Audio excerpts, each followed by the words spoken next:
Jadi seperti itu. Jadi petani sekarang sangat dianjurkan untuk menjadi pinter. Kalau petaninya belum, paling tidak POPT-nya atau PPL-nya harus pinter. Sehingga itu akan menjadi aliran ilmu dan teknologi dari Kementan, dari misalnya Ditlin, dari Buflor kepada petugas, petugas kepada petani. Aliran itulah yang menimbulkan amal, amal itulah yang membawa kepada kebaikan. Oke. Ini contoh-contoh saja, sekedar contoh. Ini hama-hama yang banyak kita temukan pada aromanis. Jadi kalau seperti saya katakan tadi, kalau tiba-tiba tunas mangga Bapak Ibu tiba-tiba keriting begini, dipastikan pada bagian bawahnya itu ada tripnya. Bentuknya kayak apa sih? Trip itu seperti ini. Jadi kalau kita besarkan seperti ini, sebenarnya ini ukurannya kurang dari 1 mili. Ya. Namun demikian ini mampu, satu dewasa seperti ini mampu menghasilkan telur sampai 200. Biasanya secara umum makhluk hidup itu kalau ukurannya makin kecil, anaknya makin banyak. Ya. Ini adalah trips.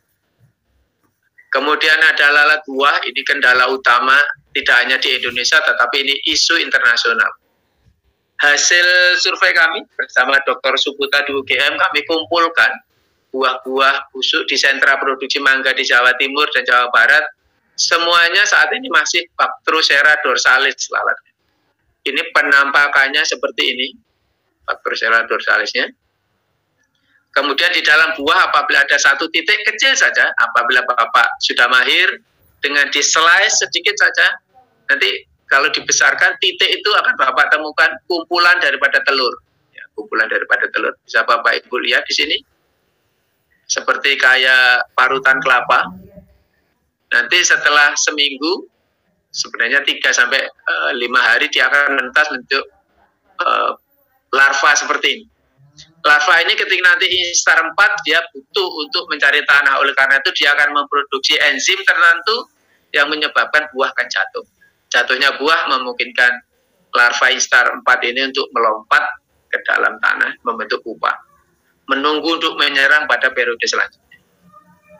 Juga pada saat flush, saat bunga, maka akan banyak wereng, Idioscopus.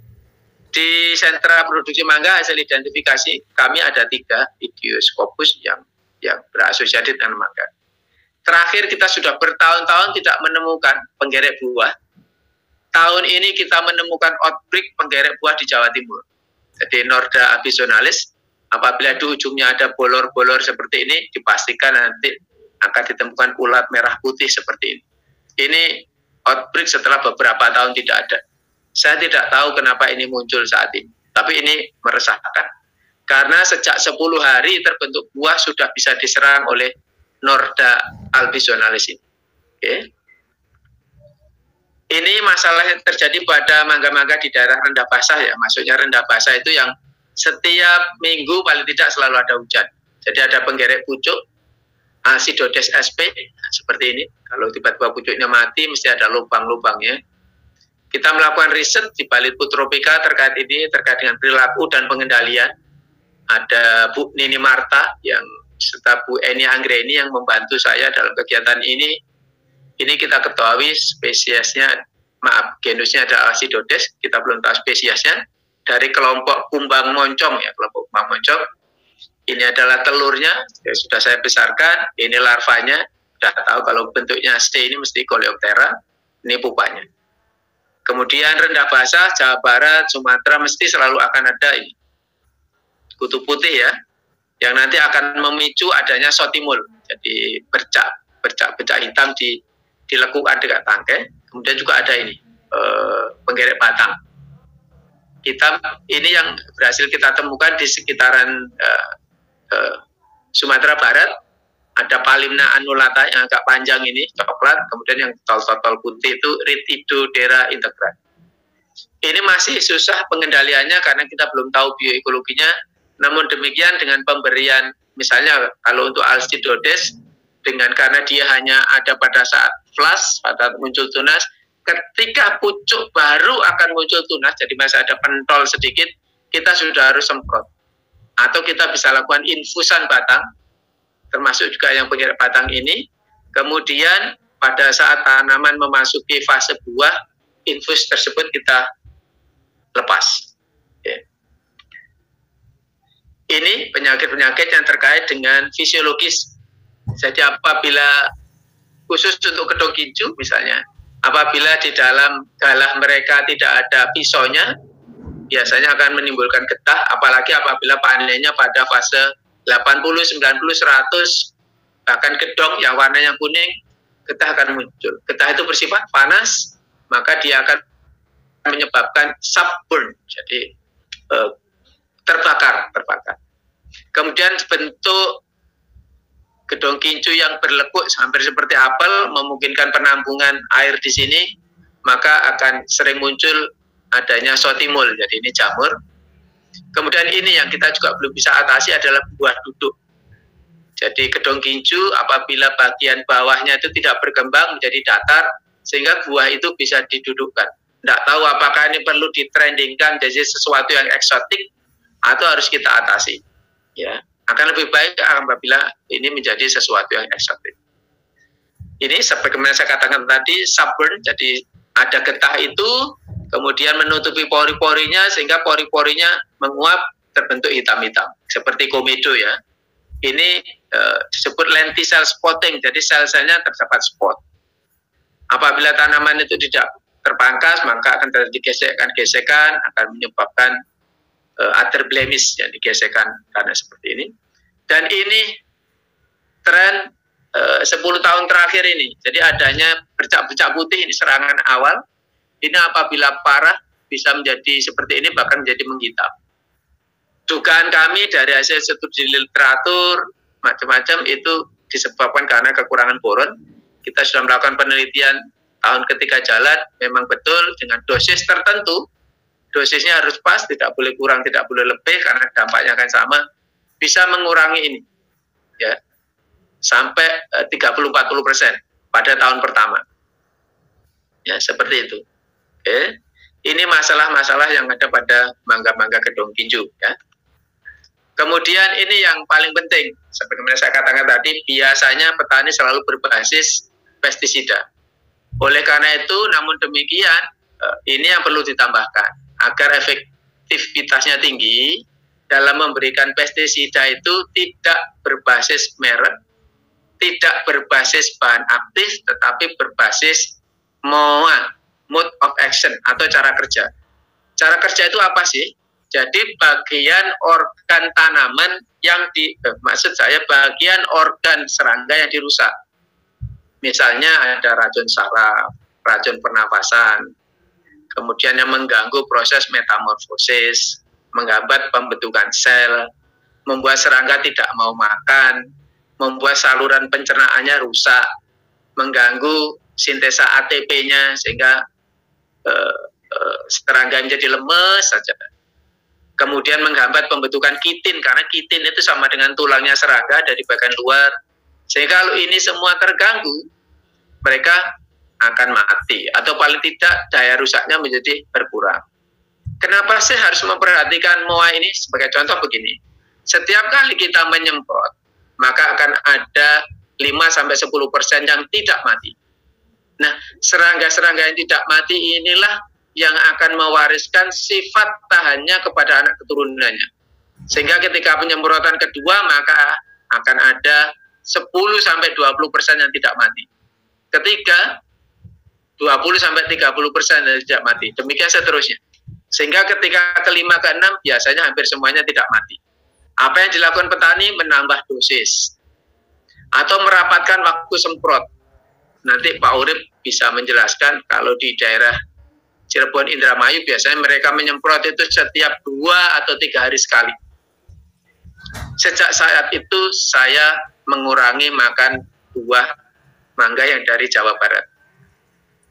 Oke. Dengan demikian, oleh karena itu, setiap sekali atau 2 kali semprot kita harus mengganti mode of action-nya. Misalnya 2 kali pertama saya pakai racun saraf, 2 kali kedua saya pakai racun pernafasan. Kemudian bisa dikirim lagi nanti setelah berganti 4-5 kali MOA-nya. Terus lihat MOA itu di mana? Ini masalahnya. Jadi biasanya di kemasan itu tidak pernah dicantumkan MOA-nya. Ya. Yang dicantumkan hanya bahan aktifnya saja. Namun demikian dari bahan aktif Bapak bisa telusur dari Google misalnya bahan aktif A gitu ya. Ini muanya apa? Kita harus cek. Atau kalau Bapak bisa menemukan di dalam kemasan menurut dari Kompes bahwa merek-merek terbaru saat ini sudah diberikan kode. Apabila saat ini Bapak memakai kodenya itu 1 sampai 24 kalau tidak salah, itu apabila saat ini Bapak memakai 1, jangan pakai lagi 1 yang berikutnya. Biasanya 1 sampai 5 itu racun saraf. Selanjutnya racun-racun yang lain. Jadi apabila sudah pakai nomor 1 sampai 5, jangan dipakai lagi. Ketika nyemprot yang ketiga dan keempat, pakai yang lainnya. Demikian juga di dalam penggunaan fungisida. Fungisida juga harus mengikuti MOA tersebut. Ya. Jadi ada macam-macam MOA-nya, mengganggu mitosis atau pembelahan sel, sehingga selnya tidak terbentuk, sehingga jamurnya mati. Mengganggu pembentukan enzim, mengganggu terbentuknya kulit daripada cendawanya, mengganggu asam nukleat, macam-macam. Sama prosesnya, lihat saja nomornya di kemasan. Apabila nomornya sama, jangan dipakai lagi. Apapun merek dagangnya, apapun bahan aktifnya. Karena bisa jadi bahan aktif yang berbeda, MOA-nya sama. Jadi ini ya. Jadi pergiliran tidak didasarkan pada merek dagang dan bahan aktif, tetapi didasarkan pada MOA. Saya ulang lagi, pergiliran tidak didasarkan pada merek dagang dan bahan aktif, tetapi pada mode of action atau cara kerja organ daripada cendawan atau serangga yang dirusak. Contoh seperti ini, misalnya ya, ini ada racun saraf misalnya. Itu ada banyak bahan aktif, misalnya malation, diazinon, yang ion-ion itu mesti racun saraf. Metomil, karbaril, pifronil, yang nil-nil racun saraf. Lambda siharotrin, sipermetrin, deltametrin saraf. Yang trin-trin itu saraf. Abamectin, lepimectin, milpirmectin, tintin saraf. Ini banyak sekali sehingga kita tidak mungkin menghafalnya. Ya, Bapak pakai decis, Bapak pakai necis, semuanya deltametrin. Seperti itu. Jadi sama artinya Bapak tidak pernah ganti pestisida. Yang dilakukan petani biasanya terus dicampur semuanya dengan dosis yang separuh-separuh. Justru itu melatih serangga untuk menjadi lebih kuat. Sehingga pengendalian apapun yang Bapak lakukan tidak akan pernah berhasil. Ya, tidak akan pernah berhasil. Apalagi yang dilakukan dirapatkan nyemprotnya. Saya tahu di Cirebon itu ada yang 2 hari sekali nyemprot. Di Indramayu lokasi tertentu saya lihat 2 hari sekali nyemprot. Di Jawa Timur juga demikian. Karena terbatasnya pengetahuan ini, mohon kepada petugas POPT, PPL bisa memahami tentang MOA ini. Jadi seperti itu. Kenapa harus diganti setiap 2-3 kali pakai MOA-nya? Ya seperti yang saya jelaskan di muka tadi. Sama juga dengan kalau kita mau mengendalikan jamur atau cendawan. Jadi ini yang mengganggu pembelahan sel. Bahan aktifnya bisa sama, bisa berbeda, tetapi ternyata MOA-nya sama. Jadi jangan pernah terkecoh. Terutama ini mengganggu biosintesis sterol dan lipid pada membran. Jadi tidak terbentuk kulit pada sporanya dari jamur itu. Bapak lihat di sini. Banyak sekali bahan aktifnya. Bahan aktifnya beda-beda yang dirusak sama. Artinya sampai kapanpun Bapak ganti merek dagang, ganti bahan aktif apabila tidak berbeda MOA-nya, tidak ada gunanya. Ini kesalahan yang paling banyak, hampir 100% dilakukan oleh petani. Kenapa? Karena belum banyak yang paham. Dan tidak dicantumkan di dalam kemasan. Itu yang paling penting. Sehingga kita jadi salah memahami penggunaan pestisida ini. Ya.